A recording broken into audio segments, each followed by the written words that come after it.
ఇద్దరు పాత మిత్రులే మరి ఇద్దరు మంత్రులుగా పనిచేశారు. మధ్యలో కొన్ని విభేదాలు, నువ్వెంత అంటే నువ్వెంత అనుకున్నారు.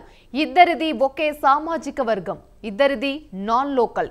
స్టీల్ సిటీలో రాజకీయ రగడ సృష్టించారు. అయినా జిల్లాలో పెత్తనం చెలాయించారు. అప్పుడు ఆయన తిప్పారు చక్రం, ఇప్పుడు ఈయన చేస్తాడా పెత్తనం? Now rolls reverse. Let's watch this story.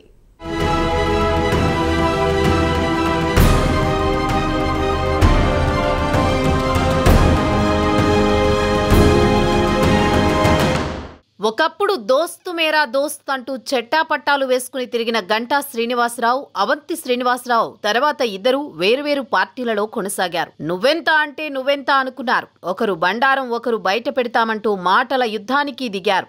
Visakha జిల్లాలో అప్పట్లో వీరిద్దరికీ మధ్య నడిచిన మాటల దాడి పొలిటికల్ సర్కిల్స్లో హాట్ టాపిక్ అయింది.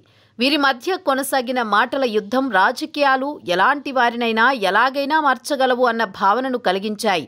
గతంలో ఒకసారి అసలు అవంతిని మంత్రిగా గుర్తించనని సంచలన కామెంట్ చేశారు గంటా శ్రీనివాసరావు. దీనికి ప్రతిగా గంటా శ్రీనివాసరావును అసలు మనిషిగానే చూడనని అవంతి శ్రీనివాస్ వ్యాఖ్యలు చేశారు.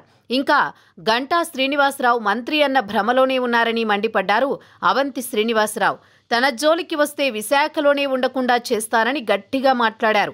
గంటా శ్రీనివాసరావు బాగోతం అంతా బయట పెడతానని అప్పట్లో అవంతి శ్రీనివాసరావు అన్నారు. అసలు వీళ్ళిద్దరూ స్థానికులు కాకపోవడం విశేషం. అయినా ఇద్దరిని ఆదరించారు విశాఖవాసులు.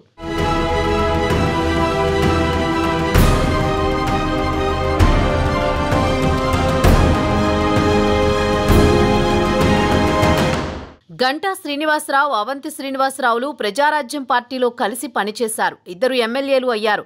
ప్రజారాజ్యం పార్టీ కాంగ్రెస్లో విలీనమైన తర్వాత గంటా శ్రీనివాసరావుకు మంత్రి పదవి దక్కింది.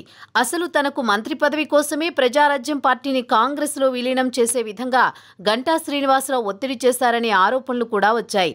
తర్వాత ఉమ్మడి రాష్ట్రంలో విడిపోయిన తర్వాత ఇద్దరూ టీడీపీలో చేరారు. 2014 ఎన్నికల్లో గంటా భీమిలి ఎమ్మెల్యేగా, అవంతి అనకాపల్లి ఎంపీగా గెలుపొందారు. గంటా శ్రీనివాసరావుకు చంద్రబాబు మంత్రివర్గంలో మంత్రి పదవి దక్కింది. తర్వాత మారిన రాజకీయ పరిణామాల్లో గంటా శ్రీనివాసరావు టీడీపీలోనే కొనసాగారు. అవంతి శ్రీనివాసరావు మాత్రం వైసీపీలో చేరారు. 2019 ఎన్నికల్లో అవంతి వైసీపీ తరపున భీమిలి ఎమ్మెల్యేగా విజయం సాధించారు. జగన్ తొలి మంత్రివర్గంలోని మంత్రి పదవి సాధించారు అవంతి.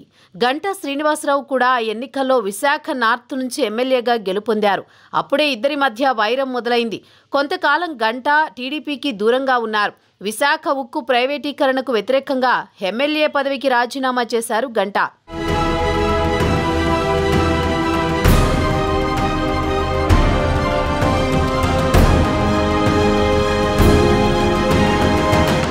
గతంలో టీడీపీ ప్రభుత్వంలో గంటా మంత్రిగా ఉన్నప్పుడు జిల్లాలో అంతా తానై పెత్తనం చేశారు. కానీ టీడీపీలో సీనియర్ నేత అయ్యన్న పాత్రుడు కూడా మంత్రిగా ఉండడంతో గంటా పెత్తనం విశాఖ సిటీకే పరిమితమైంది.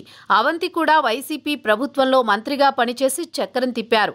అప్పుడు గంటాకు అయ్యన్న పాత్రుడు అడ్డుపడ్డారు. కానీ అవంతి శ్రీనివాసరావుకు జిల్లాలో ఎదురే లేకుండా పోయింది. పైగా వైసీపీలో ఉత్తరాంధ్ర ఇన్ఛార్జి విజయసాయిరెడ్డితో అవంతి సఖ్యతతో ఉండేవాడు. దీంతో అవంతికి తిరుగు లేకుండా పోయింది. ఒకానొక సమయంలో గంటా కూడా వైసీపీలోకి వెళుతున్నాడని ప్రచారం జరిగింది. గంటా శ్రీనివాసరావు చేరికను అవంతి శ్రీనివాసరావు అడ్డుపడినట్లు అప్పట్లో వార్తలు వచ్చాయి. తాజా ఎన్నికల్లో భీమిల నుంచి అవంతిపై గంటా విజయం సాధించారు. అప్పుడు అవంతి చక్రం తిప్పితే ఇప్పుడు గంటా చక్రం తిప్పనున్నారని రాజకీయ విశ్లేషకులు అంటున్నారు. పాత విశాఖ జిల్లా నుంచి ఇంతవరకు అయ్యన్న పాత్రుడుకు స్పీకర్ పదవి లభించింది. వంగలపూడి అనితకు హోంశాఖ ఇచ్చారు. ఈ నేపథ్యంలో మరొకరికి మంత్రి పదవి వచ్చే ఛాన్స్ లేదు. ఈ క్రమంలో మరి మంత్రి పదవి లేకుండా గంటా ఎలా చక్రం తిప్పుతారో అని సందేహాలు ఉన్నాయి.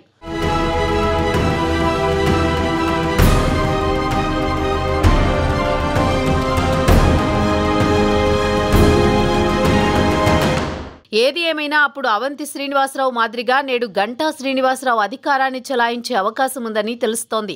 రాజకీయాల్లో అవంతికి గంటాను గురువుగా భావిస్తూ ఉంటారు విశాఖ ప్రజలు. ప్రజారాజ్యం సమయంలో అవంతి శ్రీనివాసరావును రాజకీయాల్లోకి గంటా శ్రీనివాసరావే తీసుకొచ్చారని స్థానికులు చెబుతుంటారు.